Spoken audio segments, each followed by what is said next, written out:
سواء علیہم اانذرتہم ام لم تنذرہم لا یؤمنون۔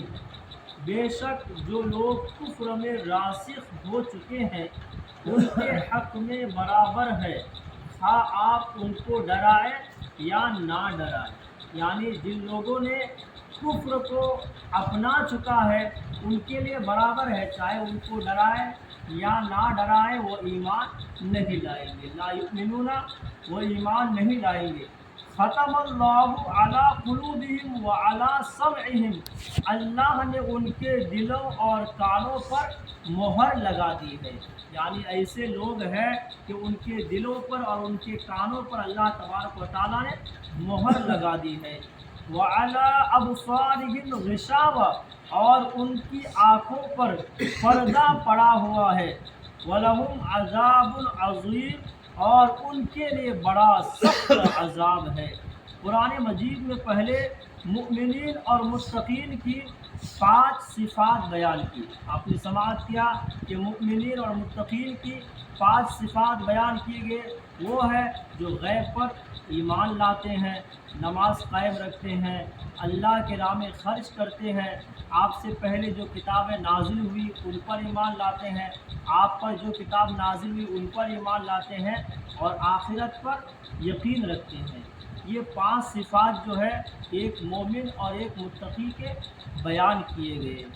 اس کے بعد جو ہے غیر مؤمنین کی صفات بیان کی، یعنی غیر مومن جو مومن نہیں ہے ان کی صفات کیا ہے؟ ان الذین کفروا سواء علیہم اانذرتہم ام لم تنذرہم لا یؤمنون۔ غیر مومن میں سے بعض وہ ہے جنہوں نے اپنے کفر کا علل اعلان اظہار کیا۔ مذکورہ صدر 2 آیتیں انہی کے متعلق ہے۔ اور بعض وہ ہے جنہوں نے علل اعلان کفر کے اظہار کی جرأت نہیں کی، انہوں نے بظاہر مسلمانوں سے موافقت کی اور در پردہ کافر رہے، ان کو قرآن کی اصطلاح میں منافق کہا گیا ہے۔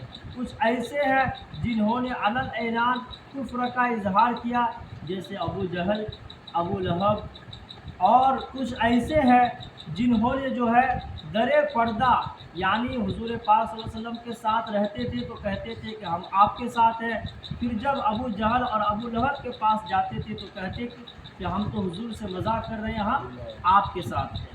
تو ایسے کو کیا کہا جاتا ہے؟ منافق کہا جاتا ہے۔ اس کے بعد آنے والی 13 آیتوں میں منافقین کے احوال بیان کیے گئے، یعنی ان کے بعد جو 13 آیتیں آئے گی ان تمام آیات میں منافقین کے حالات کیا ہے وہ بیان کیے جائیں گے، اور ان کی مذمت کی گئی ہے۔ اللہ تعالیٰ نے مؤمنین کے بعد کفار کا بیان اس لیے شروع کیا ہے کہ شے اپنی ضد سے پہچانی جاتی ہے۔ یعنی جو سورہ بقرہ کے کچھ آیات آپ نے سماعت کی، اس میں کیا مومنین اور متقین کی صفات بیان کیے گئے۔ اب ان کے صفات مکمل ہو گئے، اب جو ہے کن کے بارے میں وہ بیان ہو رہا ہے؟ کفار کے بارے میں۔ تو اس کے بارے میں یہ بتایا جاتا ہے کہ اللہ تعالیٰ نے مؤمنین کے بعد کفار کا بیان اس لیے شروع کیا ہے کہ کوئی بھی چیز اس کی ضد سے، یعنی اس کے الٹا سے پہچانی جاتی ہے۔ جیسے کفر ایمان کی ضد ہے، یعنی جو کفر ہے یہ اس کا الٹا کیا ہے؟ یعنی ایمان۔ کفر کیا ہے؟ یہ اندھیری ہے، اور ایمان یہ کیا ہے؟ اجالا اور روشنی ہے، جیسے دن اور رات۔ کفار دائمی عذاب پانے والا ہے، اور مومن عذاب سے نجات پانے والے ہیں۔ یعنی جو مومن ہوں گے وہ دائمی جو ہے عذاب سے نجات حاصل کر لیں گے، اور جو کفار ہیں انہیں دائمی یعنی ہمیشہ عذاب دیے جائیں گے۔ کفر کا لغوی معنی کیا ہے؟ علامہ راغب اصفہانی لکھتے ہیں لغت میں کفر کا معنی ہے کسی شے کو چھپانا، کسی شے کو، کسی چیز کو چھپانا۔ رات کو کافر کہتے ہیں کیونکہ وہ لوگوں کو چھپا لیتی ہے، یعنی رات کی اس وجہ سے کافر کہا جاتا ہے کیونکہ وہ لوگوں کو چھپا لیتے ہیں۔ یعنی جیسے رات ہوتی ہے تو سب کے سب جو ہے اپنے اپنے گھروں میں چلے جاتے ہیں۔ یہ تو شہر ہے، آپ دیہات میں چلے جائیے، جیسے ہی رات ہو جاتی ہے تو ہر کوئی جو ہے اپنے اپنے گھروں میں چلے جاتے ہیں، باہر کوئی بھی نظر نہیں آتے ہیں۔ اس وجہ سے کہا گیا کہ رات کو کافر اس لیے کہتے ہیں کیونکہ وہ لوگوں کو چھپا لیتی ہے۔ کسان کو کافر کہتے ہیں کیونکہ وہ بیج کو زمین میں چھپا دیتا ہے۔ یعنی کسان کو کافر اس لیے کہتے ہیں کہ وہ بیج جو ہے جیسے دھان ہو گیا، اس کو اگر آپ لگائیں گے تو پہلے اس کے بیج کو زمین کے اندر چھپایا جاتا ہے، پھر اس سے جو ہے درخت اگتے ہیں۔